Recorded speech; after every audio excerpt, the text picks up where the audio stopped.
Quick service, table service, signature and character dining, lounges, snack carts, specialty drinks, festival booths, exclusive treats.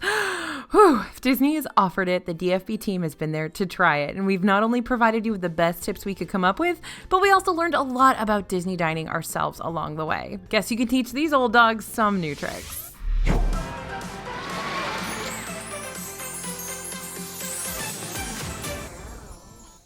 Hey everybody, it's AJ for Disney Food Blog. Over the years, the team and I have savored or stomached through meal after meal to continue providing up-to-date reviews and advice for your upcoming Disney vacations. And yeah, we spent quite a bit of money in the process, hence the video title. But today I'm going to talk about those important, unique, and rather shocking things we've learned collectively from dining around Disney World over the years. Let's get started. First up, the classic snacks aren't always the best snacks. So even if you haven't been to the parks before, you're probably familiar with the traditional Disney snacks. You got your Mickey pretzels, Mickey premium bars, churros, basic popcorn, Rice Krispie treats, and several other staple snacks you can find just about everywhere on Disney property. Now, I'm not saying these are bad. They're not bad. They'll definitely curb that sweet or salty craving of yours. Kids are gonna love them because they're simple, and in the case of several of these, they'll come shaped like Mickey. But if you're looking for the best tasting treats throughout the parks, the most unique things, those classic options aren't always it. I've got a video you can watch after this covering the best 25 snacks you can get at Disney World this year, but I'll give you a little spoiler. You're not going to find a Mickey ice cream sandwich on this list. The snacks highlighted instead are options like the Dole Whip nachos in Disney Springs, the spring rolls in Magic Kingdom when they're available, that is, the cart opens as it pleases, the Wookiee cookie in Disney's Hollywood Studios, school bread in Epcot, and the cheeseburger pods at Disney's Animal Kingdom. There are so many snacks on Disney property, you guys. Don't just settle for the classics if you're looking for something really different or really unique that you never tried before. Now, the only exception to this classics rule is the Dole Whip. Dole Whip is life. Okay, moving on. Next piece of wisdom that we got, some of the best dining spots are not in the parks. The dining options available for you on Disney property are not limited to the 4 theme parks. Some of the best restaurants are actually located in the hotels.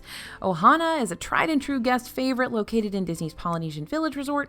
It's got a prefix menu of different Polynesian themed grilled meats and veggies, plus you can chow down on those famous Ohana noodles of theirs, which if you're like me, you'll accidentally fill yourself up on before digging into your main courses because they are so good. Now, another favorite of mine is California Grill over at Disney's Contemporary Resort. Located on the 15th floor of the hotel, it features a full rotating menu of Pacific Coast flavors. But don't forget, they are really changing up their menu here in honor of Disney World's 50th anniversary, so things are going to be a little bit different over there. And those are only a couple options out of the many you can choose from. I could keep going. In fact, I will. Boma at Disney's Animal Kingdom Lodge, Beaches and Cream at Disney's Beach Club, Three Bridges Bar and Grill at Villa del Lago and Disney's Coronado Springs, plus numerous other dining locations tucked away into these Disney hotels that I adore so much. Now, if you plan on visiting one of the resort's signature restaurants while you're at Disney, make sure to make a reservation ahead of time. You won't be allowed to drive over to the hotel and try to slip into one of these restaurants without a reservation, so don't make that mistake. All right, next piece of learning we've gotten over the last 15 years, the crowd isn't always correct. If you go with the masses, you may end up missing out on one of your new favorite Disney World foods or drinks. For example, guests are pretty split when it comes to that blue and green milk over in Star Wars Galaxy's Edge. Even our team is split when it comes to those novelty Batu drinks. I've heard some people who can't stand them and say they taste too floral or sugary. However, I've also heard people who love them and describe them the exact same way. Different strokes for different folks. And if you're watching review after review of people trying out blue milk and hating on it, don't let it predetermine how you're going to feel about it. If you desperately want to try it out for yourself, go for it. You might end up really, really enjoying it. On the flip opposite note, don't always assume you're going to fall head over heels for a certain food or drink just because everyone else does. I sing the praises of plastic cheese on the daily, but that doesn't mean everyone in the DF team is gung-ho when it comes to drizzling everything in that golden, gooey goodness. Also, I know people who don't like Dole Whip. What's that about? So listen to reviews, but keep your own tastes and interests in mind. The very thing that a guest might be complaining about might be right up your alley, and the very thing someone adores might be something that makes you shudder just thinking about. All right, next on our list is that menus do change very frequently. I hate to be the bearer of bad news here, but what you might have loved at a table service or quick service location during your last Disney World vacation might not be on the menu this time around. Disney likes to switch things up on their menus, even before last year's closure. But lately, as restaurants continue to reopen, menu changes are happening more and more frequently. Sometimes that's because of market-inspired menu options, and sometimes it's because of supply issues due to the pandemic. Lots of different reasons why Disney changes things up. Now, Ohana recently removed their island shrimp casserole and kielbasa from their prefix menu. I was glad they didn't attempt to take away the Ohana noodles again, like they've tried to in the past, but that doesn't mean they won't someday, so cherish them while you can. Over at Victoria Falls Lounge in Disney's Animal Kingdom Lodge, you'll no longer be able to order the cheese and charcuterie, but you'll be able to try their added Cape Town slap chips. And as I mentioned earlier, California Grill's entire menu is about to change to feature anniversary-inspired options like lobster and parsnip bisque, oak-fired filet of beef, and 5 Magical Bites 50 years in the making, which is 5 different cake flavors: honey, lemon, carrot, strawberry, and chocolate. Menus are ever-changing entities in Disney World. That doesn't just go for the food and drinks themselves. If a food or drink remains on the menu, there's a possibility it could experience a price bump. Instead of paying $48 for the carne asada at San Angel Inn at Epcot, you now have to pay $50. Instead of paying $7.50 for the spring rolls at the Spring Roll Adventureland cart in Magic Kingdom, you now have to pay $9.50. Side note, the spring roll cart really tends to keep guests on their toes. Like I mentioned earlier, sometimes the cart will stay closed for days on end, and sometimes it'll open with cheeseburger spring rolls, Reuben spring rolls, buffalo chicken spring rolls, or mac and cheese spring rolls, though that last one hasn't been around for a while. Even Mickey-shaped waffles have experienced price increases. Disney's All-Star Music Resort's Intermission Food Court now sells this popular breakfast treat for $9.99 instead of $6.49. Want to know what changes are happening on the menus in real time? The DFB website posts every single week what's been added, removed, and bumped in price all around the Disney World Resort, so you won't have to worry about being blindsided by the changes when you arrive. We have your back. Okay, number 5 on our list, cupcakes often have hidden icing. All right, Disney cupcakes have a lot of frosting. I mean, a lot of frosting. I'm okay with this. I love frosting, and it's usually really good frosting. But if you're one of those people who feel like too much icing takes away from the cake portion of the cupcake, then you're also probably one of those people who scrapes off the excess icing onto a separate plate for someone else in your party to enjoy. Like me, I will come over and eat that icing. But be warned, Disney doesn't just pile on the icing on top of their cupcakes. They also inject it inside some of their cupcakes too. Disney's a huge fan of hidden fillings with their cupcakes, so don't assume all of their surprise centers are going to be icing based though. You may get gooey caramel, fruity pie filling, light and airy mousse, or colorful sprinkles. I'd say the Disney cupcakes are like those old Wonder Ball candies, where you never know what to expect in the center, but that's not exactly true. Disney will usually mention the hidden fillings on their menus, especially for their limited edition treats. If you want to double check an item, you can always ask a cast member behind the counter about that certain cupcake that you're eyeballing. Okay, number 6. I've said it before, I'm going to say it again. Do not pay for water. Stop paying for water in Disney World. If you purchase a bottle of water for each of your meals or just to rehydrate throughout the day, you're going to be paying around $4 for each bottle, and that's going to add up quickly. There are a couple of ways to get around this. 1, ask for a cup of free water at quick service locations. Or 2, bring a refillable water bottle to the parks. There are several water locations throughout the Disney parks where you can refill your bottles when you're running low. A few locations include the Smuggler's Run exit in Disney's Hollywood Studios, the Flight of Passage queue in Disney's Animal Kingdom, the Epcot Experience, and Cosmic Rays Starlight Cafe, whenever it's available. Save that drink money for some fun mocktails or seasonal coffees and teas. Instead, don't pay for water. And don't ignore the kids menu. If you're not too terribly hungry or you're wanting to eat something light for lunch in preparation for a heavier signature dining experience later on, then why not try ordering off the kids menu at a Disney quick service location? Look, I know the kids menus say they're for kiddos 9 and younger, but the quick service locations don't usually question that. You can often get the same unique food as the regular menu for less money and have a more manageable portion. Oftentimes, the DFB crew will pick up a kids meal at Satuli Canteen for a single cheeseburger steamed pod instead of the adult menu version, which gives you 2 plus the vegetable slaw.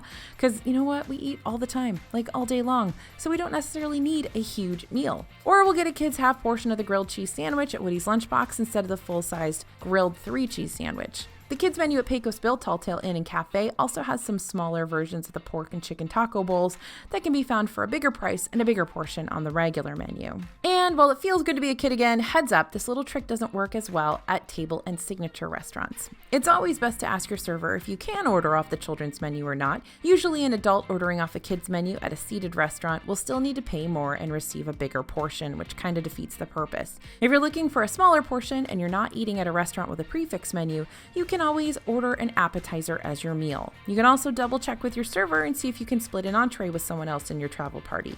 The price range will probably vary, but the portion size might be more manageable. Now, as always, remember, if you do order an appetizer for your meal or split an entree with somebody, please tip your server appropriately. Give them the same amount you would give them if you were ordering a regular full meal. It's not really fair to take up one of their tables and not spend the money for a full-size portion. That's just my opinion. You can do with it as you will, but I always recommend tipping as though you had ordered a full-size portion.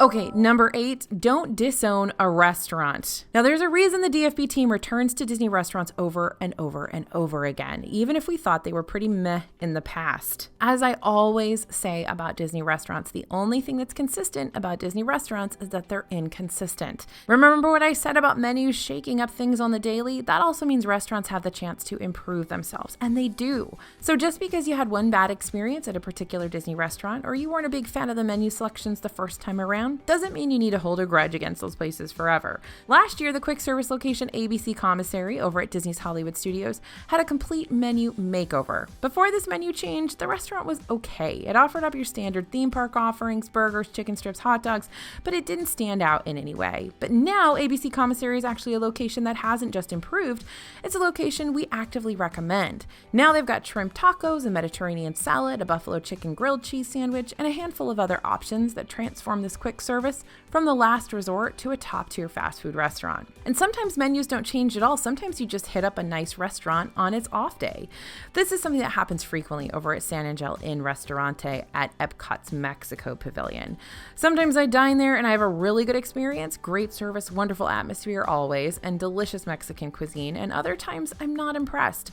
The same dishes that wowed me before leave me shrugging my shoulders and wishing I'd dined at one of the other hundreds of dining locations around the World Showcase. I have a great story that I tell all the time that one day I went to Le Cellier twice. I went for lunch and I went for dinner. My lunch meal was horrible. The steak was bad. I had to send it back. It was cold, and then it came back just charred. It was a bad experience. When I went for dinner, everything was perfect. It just goes to show it really does depend who's in the kitchen, who's serving, what's the context, and what are the circumstances. There is a lot at play when you go to a Disney restaurant, and just because you have one bad experience doesn't mean they're all going to be that way. Now, I'm not saying you better go spend your money at that one location you don't like again, because there are really a ton of other options for you to choose from on property. I'm just saying don't count out a restaurant or deem it as unnoshable for all time just because of one so-so experience. Okay, big heads up on this one. Quick service locations can run out of food. All right, ain't no magic genie or fairy godmother gonna help you out with this one. If you hit up a quick service location later in the evening, there's a possibility those really popular snack items can be sold out. Places like the Cheshire Cafe have been known to sell out of their Cheshire Cattail pastries on a really packed Magic Kingdom day, and this year the Food and Wine Festival in Epcot food has been selling out frequently at a handful of the booths. The Italy booth has been selling out of the mezzalune croccante constantly, as well as the ravioli. Sometimes these booths will come up with item substitutions. The Italy booth, for instance, offered up a 4-cheese tortellini as a temporary replacement for the ravioli. And sometimes cast members will just have to block off that particular item from the menu and break your heart a little. Not their fault, but it hurts all the same. Another thing you got to watch out for are the times that each of these locations closes. Ever since the parks reopened last year, restaurant hours have looked different at many places. So an item you're dying to try might not be sold out when you arrive later, but the restaurant or booth might be closed for the night, preventing you from getting it anyway. Check the times for each of these locations before your vacation. And if there's a certain food or drink you just gotta have on your visit, make sure to hit up that restaurant or kiosk earlier in the day. This happens a lot too over in Disney Springs. Think about Gideon's Bakehouse. They've got a lot of stuff that is available while supplies last, and they sell out of stuff every day. All right, number 10 on our list of things we learned after eating $100,000 worth of Disney food is that Cinderella's Royal Table is a one-and-done experience for a lot of people. Controversial? Maybe. But I've said it before and I'll say it again. CRT is a gorgeous signature dining experience in the Magic Kingdom. You get to eat inside the actual Cinderella castle among the Baroque interior and wave at Cinderella as she passes by. It's magical for the kids. It's a great memory for all sorts of travel parties. And the food is okay. Again, it's not bad, but for a prefix menu at $62 per adult and $37 per kid for lunch and dinner, that's pretty steep for some subpar food. Plus, as of its reopening, Cinderella's Royal Table is only half half the experience it used to be. Instead of princess meet and greets, you only get to wave at Cinderella from afar, and the wishing star ceremony that used to take place during the meal also isn't happening at this time. So really, you're paying to ooh and ah over the royal banquet hall, and that's not necessarily a bad thing. I'd say do it once, check it off the old bucket list, but don't stress over fighting for those reservations and paying the steep price for just okay food and waving at one princess the next time you visit, since there are plenty of other restaurants you can spend that money on and get a much better tasting experience, like the brand new Space 220 restaurant or the old favorite Garden Grill. Maybe consider one of those and go back to Cinderella's royal table when it's back to a full-on princess character meal with lots of princesses. That's probably the best time to get your money's worth. Okay, number 11, don't diss food court dining. All right, are you going to get the best meals ever at the food court style restaurants on Disney property? Probably not. But are you more likely to make picky eaters happy? Absolutely. Restaurants like Sunshine Seasons over at Epcot have a variety of food choices all in one centralized location. Sunshine Seasons has options ranging from standard to adventurous, from your average cheese flatbread to your more exotic jackfruit gyro. They've also got a variety of bakery items that hold both standard and seasonal sweets.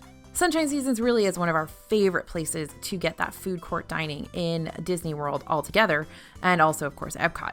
Now, more food court restaurants can be found at the Disney hotels. This is a staple-style restaurant for the value resorts, but the moderate hotels sometimes have them too, and so do a few of the deluxe resorts. One of my favorite food court restaurants is located over at Disney's Port Orleans French Quarter Hotel. Sasagula Floatworks and Food Factory has its staple Cajun options like jambalaya, gumbo, and shrimp and grits, but it also has burgers, chicken, pizza, pasta, and salad. They even have a beignet burger, which, wow, I don't think the world was ready for that. I know I'm hyping this place up and all, but this restaurant and resort is still temporarily unavailable. It is slated to reopen on October 28th, complete with Mickey beignets. Now, the Mara over at Disney's Animal Kingdom Lodge also has an expansive selection of food court options. You can choose a dish with African-inspired flavors like the Marrakesh falafel platter, or you can stick with a grilled chicken Caesar salad. With food court dining, you can be as picky or particular as you please. Number 12 on our list is get in line early for popular places, and especially popular lounges. Trader Sam's Grog Grotto, Nomad Lounge, Space 220. What do all of these places have in common? They all have extremely popular lounges with walk-up wait lists that can hit capacity quickly. So how can you get into these lounges when they have such limited space and high demand? First off, check out when the lounge opens. The best thing you can do to increase your chances of getting a spot on the virtual wait list is to arrive at the lounge half an hour before it opens. Then figure out how to get into the virtual waitlist. For Nomad Lounge, you can scan the QR code at the front of the lounge to join a virtual waitlist, as long as it's still available. For Trader Sam's and Space 220, however, you'll need to stand in a physical line before you can join a virtual queue. Weird, right? A cast member at the front of the line will take your name, phone number, and how many people are in your party. Then, as long as the line hasn't hit capacity, you'll join a virtual waitlist. Once you get a text saying you're next in line, you can return to the lounge. Number 13 on our list, breakfast is usually cheaper at sit-down restaurants.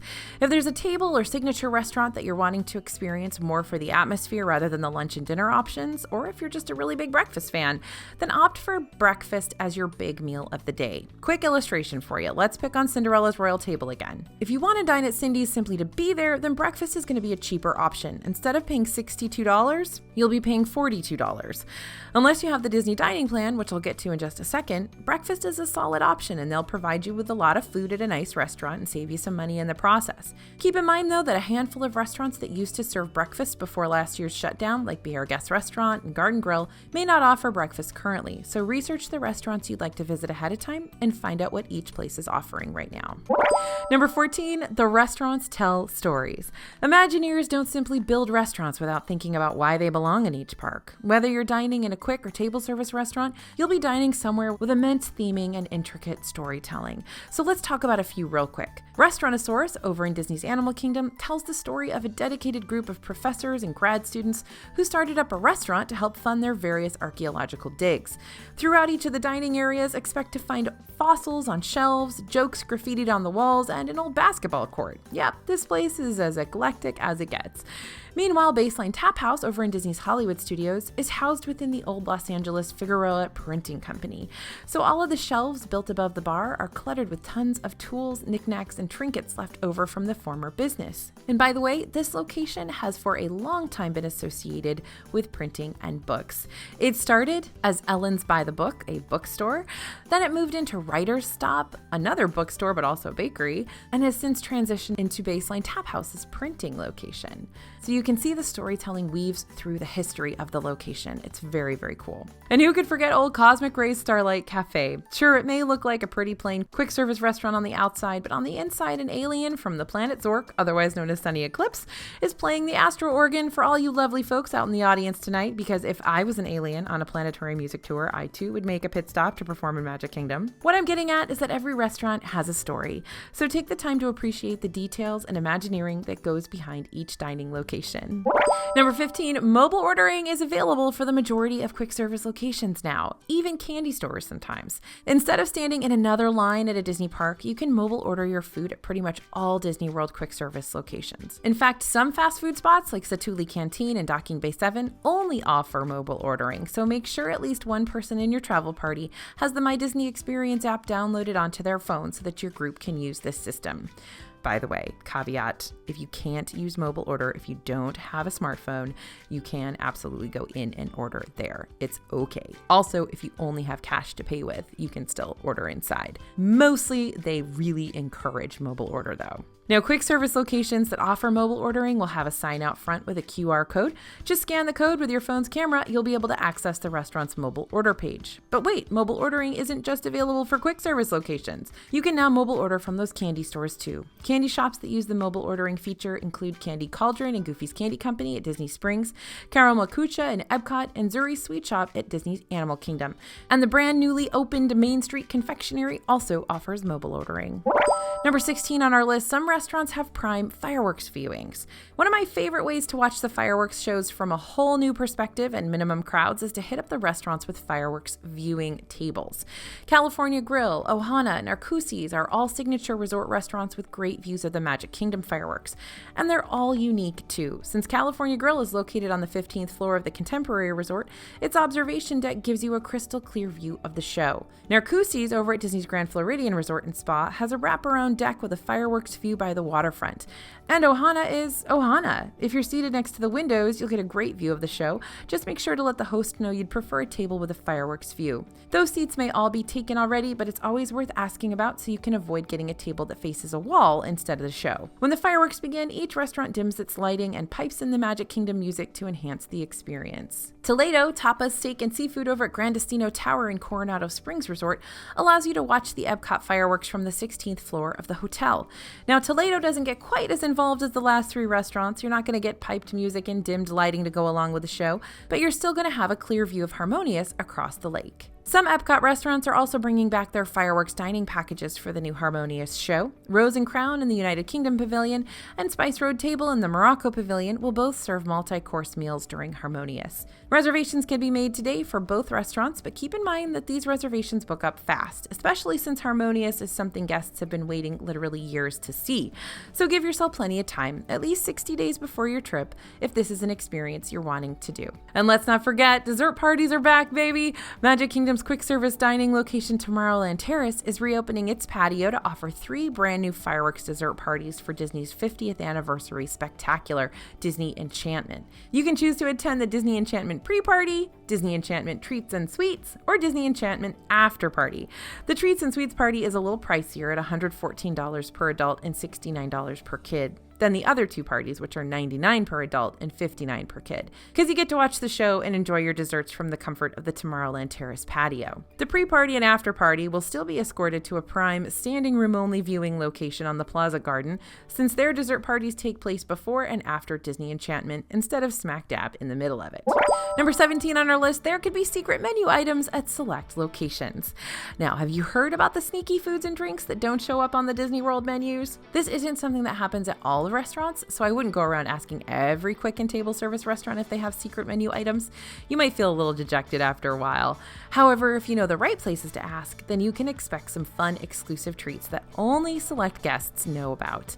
Keep in mind, some of these items that I'm talking about might not be available during your visit, even if you ask about them, because some secret menu items can be limited or silently retired whenever the restaurant runs out of the supplies to make them. Some secret menu items have been known to stick around for a while, though. Skipper Canteen over at Magic Kingdom has a handful of secret menu items, which suits the restaurant, considering they're themed around Disney's Secret Society, the SEA. The cheese bread and pork satay skewers are appetizers that aren't on the menu, but have been available for you to order. And they also have an array of secret Skipper sips, like the cerulean blue sangria, passion fruit sangria, and frosty pineapple drink. Some secret menus are more temporary, like the Gideon's Bakehouse secret slice of the day that you're only allowed to order if you know the password. Now, these secret cake slices don't happen every day, but when they're about to, then you best be following their social media accounts. That's where they'll drop the secret word or phrase you'll need to make the purchase. Now, these sell out fast, so don't be surprised if you show up with the password later in the day and all the secret slices have already been swiped up. I've actually got a video on all the secret menus in Disney World, so if you're interested in ordering some hush-hush items, you might want to check it out. You can also keep up with our DFB page to hear about the newest secret food items whenever they may arise. We always write about them. Number 18, lounges often provide table service options. So were you unable to get a reservation for a fan favorite table service restaurant? Check to see if the restaurant has a lounge linked to it or if it has a lounge nearby. Oftentimes, if a signature restaurant has a lounge attached, you'll still be able to order select items from the restaurant's menu at the lounge instead. Sometimes the items are clearly listed on the menu. If you hit up the Tune-In Lounge connected to the 50s Primetime Cafe and Disney's Hollywood Studios, you'll be able to order off the full restaurant menu. Other times, these restaurant items act more like secret items at the lounges. They aren't directly featured on the menu, but they are often available for you to order anyway. Need your Ohana bread pudding fix without having to pay for an entire prefix meal? You can often find that at Tambu Lounge if you ask the cast member nicely and throw in a pretty please while you're at it. But by the way, it's only going to be after 4 p.m. In the past, the DFB team has also been able to order the special baked lobster mac and cheese served up at Tiffin's over at Nomad Lounge instead. Sometimes that's actually on the menu over there at Nomad Lounge, so keep an eye on that. And lounges are also a great way to experience the atmosphere of a signature restaurant without being forced to pay those prefix prices. That's especially true for the newest kid on the block, Space 220. If you're wanting to experience dining amongst the stars in a space station 220 miles above Epcot, you can always try joining the walk-up lounge list. Lounge access will still allow you to experience the epic space elevator ride up to the Centauri space station dining area, but you won't have to pay for the prefix menu. You can only get what you want from the lounge menu. Easy peasy. Just remember what I said earlier, the Space 220 lounge fills up fast, so get there before the restaurant opens to get your name on the list ASAP. And by the way, in case I haven't clarified, the reason why I'm talking about lounges so much is because they don't take reservations, so they're walk-up only. So if you weren't able to dine at a specific location where you wanted to dine, maybe you can eat in their lounge. Number 19, you can purchase snacks for under $5. Here at DFB, we love ourselves a good snack deal, and since Disney World is such an expensive place, treats that can be purchased for under $5 that are still unique and awesome feel like a breath of fresh air. So, which snacks exactly can you purchase for that price? Well, over at Woody's Lunchbox, you can get a chocolate hazelnut, raspberry, or lemon blueberry lunchbox tart for $4.29. You can also currently get the Halloween exclusive lunchbox tart for the same price, which is basically the same as chocolate hazelnut but topped with purple icing. And Hollywood Studios is also home to one of my favorite Disney snacks of all time, the carrot cake cookie found at the Trolley Car Cafe. You can order the carrot cake cookie for $3.99, and that's just wild. Looking for more cheaper Disney snacks? I got a video for that too. I'll link that one for you too, no worries. And don't forget, over at dfbstore.com, we have full snack guides to every single park in Disney World. All the snacks available, all the prices, pictures of them, reviews of them, and what's worth your money. Again, that's at dfbstore.com. Use code YouTube for a discount. Number 20 on our list, you can still make dining reservations on the day of your visit. Okay, so if you didn't make dining reservations in advance, you're at the parks regretting your life choices, don't be kicking yourself just yet. On the My Disney Experience app, you can still search for dining reservations that might be available for day of booking. Just go to the app and tap on the Check Dining Availability button. From there, enter the number of people in your party and check specific time frames. If nothing's showing up, no worries. Don't give up hope. Keep checking the different time frames. You might find more success between the lunch and dinner hours, so like 2 or 3 in the afternoon. You might be surprised with what options you can find at the last second as well. I'm finding lots of great restaurants at the last minute these days. And don't forget to click the now option. When it asks you what time you want to dine, just say now, and it'll give you a bunch of walk-up waitlist options that you can choose to join. Number 21, the Disney dining plan isn't always worth it. Okay, before the Disney dining plan returns, I've got to give you a disclaimer. The Disney dining plan allows you to prepay for you and your travel party's meals ahead of time. There are different options to choose from. You can select a plan that's a bit more affordable and incorporates more quick service dining, or you can splurge a bit more and incorporate more signature dining into your budget. Although prepaying for your meals is a great thing, if your travel party fills up on food quickly, tends to skip meals, or you may not be interested in grabbing snacks throughout the day, then you might just want to pay for food as you go instead of investing in food ahead of time. Otherwise, you might find yourself spending a ton of money on food you're not going to eat.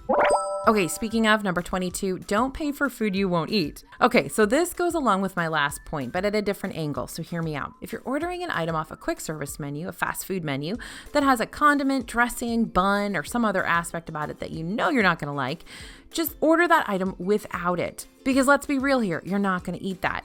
At many counter service locations, you can ask for your meals without certain sides or buns or premium toppings, and the cast members behind the counter will be able to accommodate, within reason, of course. Don't be asking for weird things like no onions and French onion soup. Now, depending on the situation, asking to hold back these certain sides or items might reduce the price of your meal.